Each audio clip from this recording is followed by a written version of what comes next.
All right. So, welcome, Sarah, to the We Build Worlds podcast. Hi, Yarel. Thank you for hosting me. For those of you guys who haven't met Sarah or heard about Loom Network online or on Twitter, Sarah is the president and founder of Loom Network. And she's doing some pretty cool stuff in the Cosmos space. If anybody has ever gotten really excited about influencer marketing or excited about review platforms, I mean, I don't know how many people get excited about review platforms, but if you were a marketer, you get really excited about review platforms, especially influencer marketing. So when I first heard about Loom Network, I was like, oh snap, this is actually a pretty big deal. Like what you are doing is a huge deal, because this space is blown up a ton, especially within the last few years, because advertising platforms have just not been nearly as effective as they used to be. So I'd love to hear maybe just a couple minutes of how you even got into starting Loom Network, why you brought it to blockchain. Yeah, I'd love to hear kind of what led up to this point. Yeah, so my first question to you is as well, did you ever read online review? Ton, yes. Yes.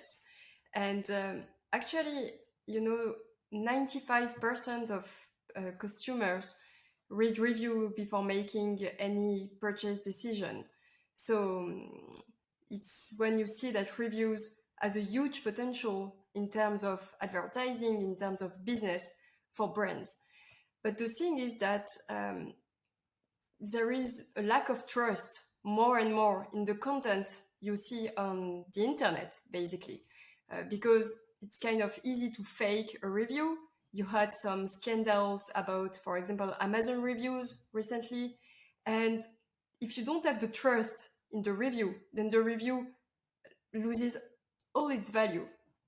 So this is why we decided with Loom Network to create, a way to secure, verify, and make reviews transparent.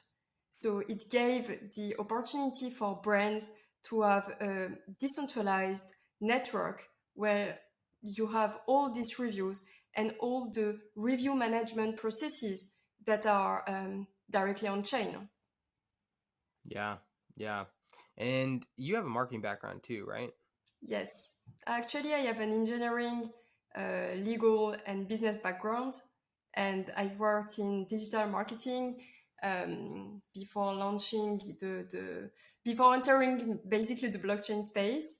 So it was back in 2016. I was leading the data privacy team of a listed digital marketing company in Paris, and one of the topics that really caught my attention was um, you had this need for brands to create, customer-centric experience for their Yeah. engagement, for the content they produce, and so on. But it was really difficult for brands to cooperate within the same ecosystem.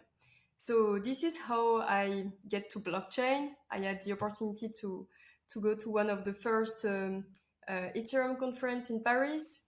It was at the end of 2016 and the beginning of 2017.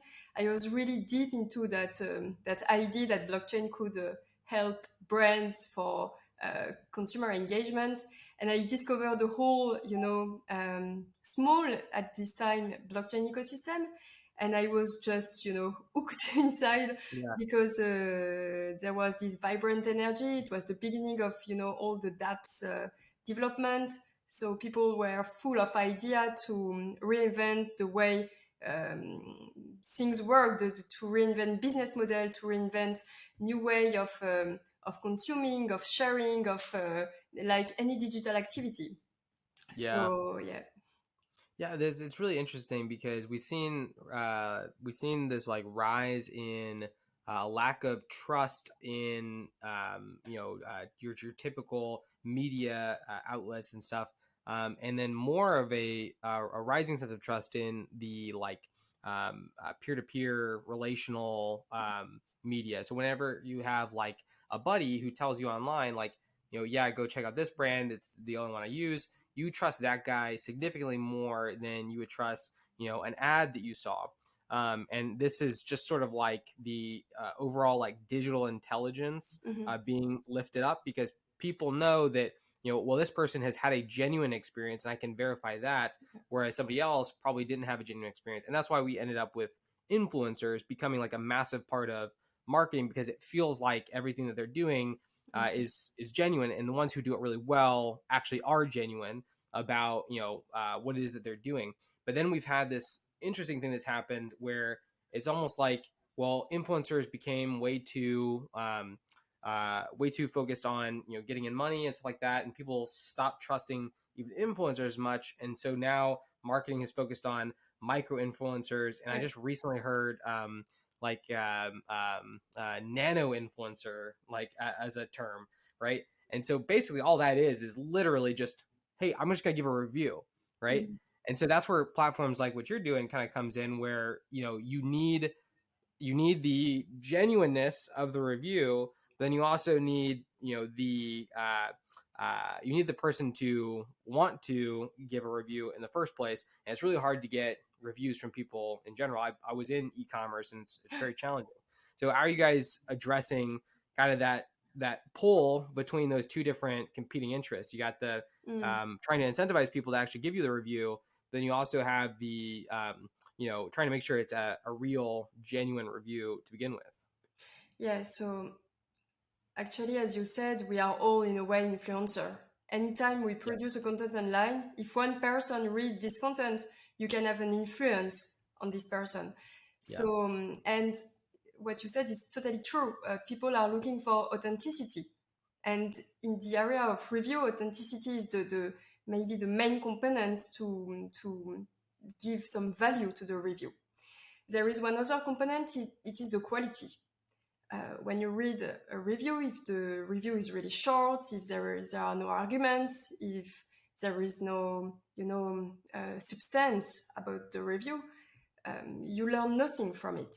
If you see like, yeah, that was good, or it was so bad, okay, but why? Can you Yeah. develop? And you cannot ask that. Yeah. So there are two components to check the authenticity and to check to have a reliable review is the fact that the user made a purchase, meaning that it is a real consumer, and that he can provide a detailed feedback on the product or the service he had experimented.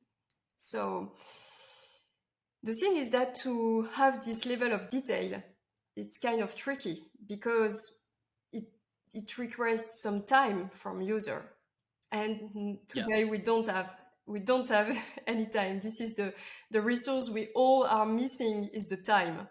So people sometimes they have a bad experience, and they will talk about this extensively because they are emotional about it. But when there is a good experience, or just an insight that could be useful, generally they won't take their time to do that. And this is why we thought that it could be interesting to have an incentivized model, to reward people that give their time and that provide value for other consumer, because then you have a lightened the purchase decision, but also for the brands, because either the review is positive or negative. I mean, either if it's a 5-star review or 1-star review, the fact that you can know why it's negative, you can improve, for example, your service, you can improve your shop, you can decide if you don't want to sell this product again, and so on. Yep. And so brands are willing to have good quality review, and they are willing to pay for that. They are willing to Yep. reward consumer. But the big issue is, if you don't do that in a really transparent way, then you fall again, in this what you described, that the influence world, which is a very great way to produce content, but you can have automatically this way of thinking, okay, this review was paid, Yeah. it was incentivized, and what we want to build is not a way of incentivizing people, like because they have instruction to do a good review, but to measure the quality of the review, the impact it has on a user community, and then to address the representation of a value. So it's more like a recognition rather than, a basic behaviorist review. Yeah, yeah. So basically, what you're saying is that the it's being incentivized so the person actually goes and does it, and then when the person leaves this review, there's Mhm. also a measure of like their reputation on the platform itself. Yeah, so this is the end goal. First, we will do, things basically. Like if you already have a review with a certain number of characters, of a media associated, a picture, a video, it's a better quality review than just Yeah. a three-word review. So we do things step by step, but what you said is true. We are willing to build a reputational system, also to work on semantic analysis of the review itself. But Mm, what we mainly do is that each time we store a hash of a review on chain, we will also store the rating associated, if it's 1 star or 5 star review, and we will store the reward associated. And yeah. in that way, anyone, you, me, anyone can check that a 1 star review and a 5 star review have the same reward if they have the Yeah. same level of quality. So this transparency makes the system trustable in a way, and you have the Mm-hmm. two advantages of the way to produce better quality content, reward users for their time, for their effort, but in a way where you see, that it was made in a fair way. Yeah, yeah. So when I was running an e-commerce company, we it was a seven-figure e-commerce company. We did really, really well, and we were great at getting reviews. And the only way we could get reviews is by incentivizing people with like store points. Mhm. And that's kind of how like digital. That's how like e-commerce companies do it right now is by like, giving people like store points, which funny enough is kind of like a closed version of cryptocurrency, right? Like it's basically just digital money, but you can only spend it in one place, which kind of sucks. And you can never take it out, right? So the weird part is that stores have already been doing this, but there's like two major things that kind of suck with it. One is what I just described, which is it's like a really crappy cryptocurrency. And then two, it also has the disadvantage of stores can hide bad reviews. They don't have to show you the bad reviews. So you could have a store that has like 1,000 reviews, but maybe they actually have 100,000 reviews, and they're only showing you the 1,000 good ones, right? Mm. Yeah, yeah, So what you guys are doing is putting transparency on that and putting the seal that says like, hey, this is the real review for this company.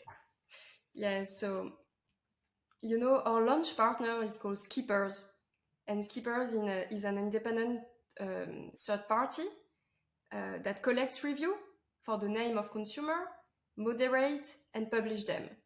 So the raison d'être, the reason why Skipper exists, it's because it's independent. And then consumers are trusting more an independent third party Yeah. rather than the brand itself. But what we are doing with Keepers, which is one of the leader of the reviews industry, is to add blockchain at any step of their review management process. So when they receive the review, how they moderate it, and when they publish it, which makes totally transparent. If at the end the retailer, the brand doesn't publish the review, it will still be displayed on chain. So this is why Yeah. also we store only a hash of the review and not the review itself, because storing the review is not data privacy compliant, GDPR compliant, but we store the hash of the review that links to the review, and we store the rating, which is not a Yeah. personal data. But if you see that at the end a brand is not showing any 1 star review, you can see, okay, there is something that is unfair there. And then Yeah. you have an information also on the product or on a brand. So and yeah, the And real quick, just so that people know, because I think that everybody who's listening to this will understand what you mean by hash, but yeah. just explain, for a second, like what you mean by the hash is attached to the review and not just the review itself appearing on the blockchain.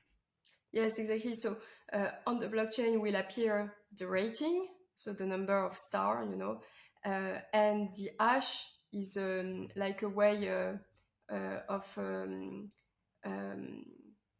how can I say that, Yeah, pseudonymize. it's like an identifying number, or some kind of some kind of label that says it's got a long string of numbers and Yes. letters that basically says, hey, it's like the barcode of that Yeah, transaction. exactly.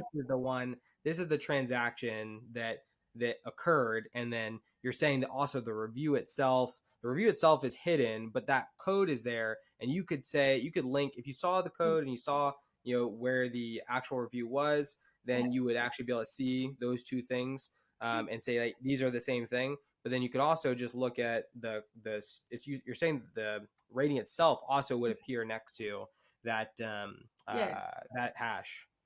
Exactly. So the hash is there to protect the content itself that is not Hmm. publicly displayed on chain, but what is displayed each time is the rating and the hash of the review to have a track on that, and also the reward associated if there is a Yeah, reward for the quality of the review. yeah. So right now, is there a place where Loom Network would be showing all of these reviews, Mhm. or is this all on the keeper side of things? Because I know that you guys have a close relationship with them as well. Yeah, so we are launching very soon this partnership. I cannot announce the date right now, but it will be in the coming weeks before the end of February for sure. And Ooh, the amount of review will be incredible because currently Skippers is collecting more than 30 millions of review each year, wow, which makes wow. hundred of thousand reviews each day. And yeah, we will launch that with them. And every step, every each review will be linked to at least 4 transactions. When it's collected, and we call that a beam. It's all the period during when the review can be collected, moderated, and then displayed, and then it is finally published, and all of those information will be displayed on the LUM Network Explorer, which is public and that anyone can read and consult. So That's awesome. yeah, It's awesome. and So, all the reward, the reward part will follow. First thing we'll need to to store reviews on chain. And then we will launch this very exciting project, which is the way we review people. And for that, we have a really simple product that will be operated by Skippers, where user can receive Loom in their wallet, which is a custodial wallet. And then they have a very seamless experience. They don't have to, understand crypto or blockchain, but they will have this crypto, which is the Loom, which is also the mhm, fuel of the Loom network, because it's a layer one. So we yeah, find that really interesting to align, when you create review, and all those review will be on the Loom network, and you also share with user the core cryptocurrency of the Loom network. It's really exciting because you really align the mainstream users, the consumers, with the whole Cosmos ecosystem, with validators and participants and people on osmosis and so on. And what really excites me is the way that we can really make a bridge between those two worlds. And that at yeah, some point, someone who doesn't know anything about crypto will be step by step leaded to like I I must say mainstream platform for us, yeah, like yeah. Cosmos, Minscan, and so on. Yeah. Well, the funny thing is that yeah, anybody who doesn't know, we are building on Cosmos. Sarah's building on Cosmos. Loom Network is on Cosmos, and the for us, this is like the centerpiece. This is like when we talk about blockchain, we talk about this. Everyone else might be talking about Bitcoin or whatever. We're talking about this because this is where we see things growing out from. But when you talked about things going to people who maybe don't even know at all about blockchain or have any blockchain, they're getting the Loom token in a custodial wallet at that point, or is it a would it be in a custodial wallet initially? I mean, the best case scenario would be people to have their own wallet, crypto wallet. Mm-hmm. But if we And want then so to, they would be able to accept it. They would be able to participate in the Loom part of things yeah, if they were to attach a wallet to perhaps their account either on Keepers or yeah, on the Loom site. yeah. At some point, it's the end goal. I mean, people to have Yeah, their independency and have their own private key and have like a real crypto wallet. But it's impossible to do it from scratch because you cannot ask someone who doesn't know anything about crypto, yeah, hey, store your private key and yep, write your mnemonic and so on. People will get lost in the process. So yeah. we Well, and use then Loom. also, how do they get it? How do they get it? So sure, they can get the tokens. Mhm. How would they have a another way to get those into some form of fiat? What do you mean?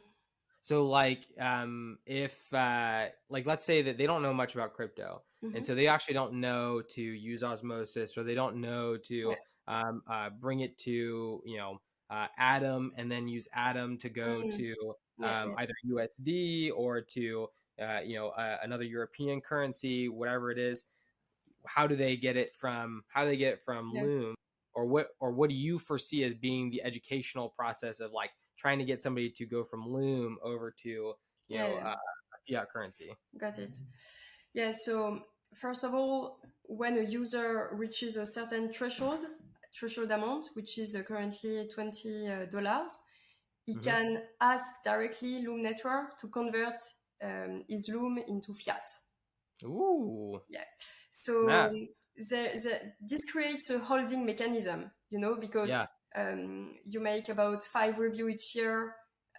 We have also cashback mechanism within the platform, and the user can earn Loom. This creates some demand on the market, and then the day you want to cash out, he has already participated, to the value creation. So this makes a natural holding period, and in yeah, the reward industry, the value is stored within the assets that are not spent yet. So this is what we are creating, and that's huge. the way we are creating that is that we launched a non-profit foundation, which is called the LUM Foundation, which is doing all those gateway processes, in the name of brands and also users. So it's a non-profit, and its only goal is to develop the uses of the LUM and make it accessible. But my end goal is that instead of willing to convert it to fiat, user can learn how to stake Loom at some point, Yeah, and we can really, because it already will be their Loom, even if we yeah, are a custodial wallet. If it's a yep, custodial, it will already be their Loom. So the goal is to make even to develop, we are full of idea, the way of using Loom in different yeah, ecosystem, but also to, I don't know, make some partnership with platforms and educate about the ways they can earn I mean, they can have the most potential of their assets. So, right. yeah, Because they might not know about like a lot of the investing mechanisms that most people yeah, in crypto are more familiar with. mm-mm, But man, that's an exciting lesson to teach somebody. Like, hey, you exactly. left a bunch of quality reviews, you earned X Yeah, number of Loom. Guess what? you could take it out right now and get, $20, Mm. or you Oh, could be putting it into, mm, osmosis, into a liquidity pool. You could be staking it. You could be doing exactly. all these different things with it that would allow you to earn more loom, Mm. which is very exciting. Yeah, and that is one of the mission that excites me the most because Yeah, I really believe that you have two way of entering blockchain world. Either you have ideas about innovation you can make, or it's with crypto. And I think in the both cases, you understand new mechanisms, you understand new things, and it's a way to make a great education about autonomy, about new economical mechanisms, and also the previous one, like the youngster. Most of them enters crypto before knowing anything about trading, like yeah, like yeah. and They didn't know about the big financial stuff. They just knew, exactly, like, hey, this is cool because I hate dealing with yeah, banks, and yeah. I already transact on PayPal anyway. So it Mm. makes sense that my money is digital. Yeah, yeah, yeah. So, and also with Skeepersgroup, we have the potential to reach hundreds of millions of consumers because this is the Hmm. amount of requests for reviews they make every year, and among them, it's a big proportion of women too. So we will have the way also to um, have women holding crypto, Yeah, which is yeah, currently there is still a disproportion in this world. And my conviction is that with the development of use cases, you already see that with NFT and so on. Um, there was a concern about the really gender-centric way that blockchain had. But I really think that when you develop use cases that are by essence mixed use case, because we are equal gender world, it's really great to have this diversity, not only women but diversity of people that can have crypto and that can yeah. really enter this very exciting world that is blockchain and crypto. Well, and I think that you start to speak a more global language, because if you like, we've seen this a ton with developers, right? Like, there's a ton of developers who they only think in one way, and they have a Mm, hard time actually thinking about user experience because they're really just their mind is so wrapped around the technology. They don't care so much about, mm, the weird way you might have to go and do something, because they're like, well, that's just how it is. Like, that's just how things work. mm, mm, So when, companies like yourself, or we're trying to do right now with our games and with Passage, is really trying to say, hey, this needs a better user experience, because right now the user experience is extremely challenging for anybody who wants to come in. Be mm, it a woman who has no idea about anything involving crypto, and mm, might typically be intimidated by it, mm, mm, or a gamer who comes in, who, they are used to doing stuff online but aren't necessarily used to how the weird oddities of wallets, and how crypto trading works. I think when we start to bring these varying audience in, mhm. we start to make the user experience way more palpable Yeah, for the broader, globe, right? Whether it's, audiences within the audiences we're talking about, or audiences even beyond that, because the user experience starts to fall in line with mm, what makes more sense for humans. yeah. Awesome. Well, I know that we got to start wrapping this up, but I one of the things that I wanted to get into is, well, what do you want people? What's coming up right now for Loom? You've got some. You launched the token that happened. Mhm. You have a big event coming up before the end of February, and this podcast will likely air um, this Friday. So Okay. literally, this should be people should hear about this well in advance. So what's coming up for Loom? Yeah, so first step, so yeah, first we launched the network really not long ago. It was on 14th of December. we did an LBP just after that and started, to develop the Cosmos and Osmosis ecosystem. So LBP is liquidity bootstrapping pool. So we launched a Yep. pool with a pair of LUM and Osmo. On Osmosis, we did also a pair of LUM Atom and LUM UST. So this was our first step, to really ensure that we have a community to develop our network of validators. We have currently a very great network of validators that are really engaged and deep in the project. So now that the network starts to be ready, the first step will be to collect, to store reviews on chain. And because it represents a very big amount, we are currently under the test phases to check that everything will go well.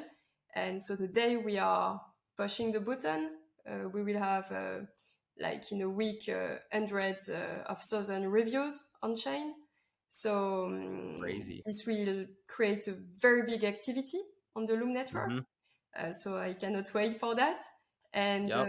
in the following weeks, we will immediately launch the reward process for mainstream user. And so we will start to have mainstream people having Loom, not only the crypto community, but mainstream users. So yeah, those are the big two big steps that are coming ahead. And then we have a lot of plans to, as I explained, assess the quality of the review and develop also everything that is linked to the reward industry, because we can basically replicate what we did with any kind of partner and any kind of reward, as long as the Loom network is the fuel of processing, verifying, and linking finally the content the user produce to the brand and the participant that want to value them. Um, so where can people go to follow what you're doing and what Loom Network is doing, so they can keep up with you guys? Yeah, so you can follow us on Twitter. It's loom_network. We have a website, it's loom.network. We are also on Telegram. So basically, there are the three, media. We have a Medium blog also that explains everything we are doing. And yeah, if you want to follow us and have any question about the project or ideas of its development, happy to follow up with you. Awesome. Yeah, definitely go check them out. I am I'm a Loom token holder, so definitely believe in what they're doing and very excited to see things continue to develop. Thank you so much, Sarah, for coming on the We Build Worlds podcast. Yeah, thank you, Arel. That was a great time.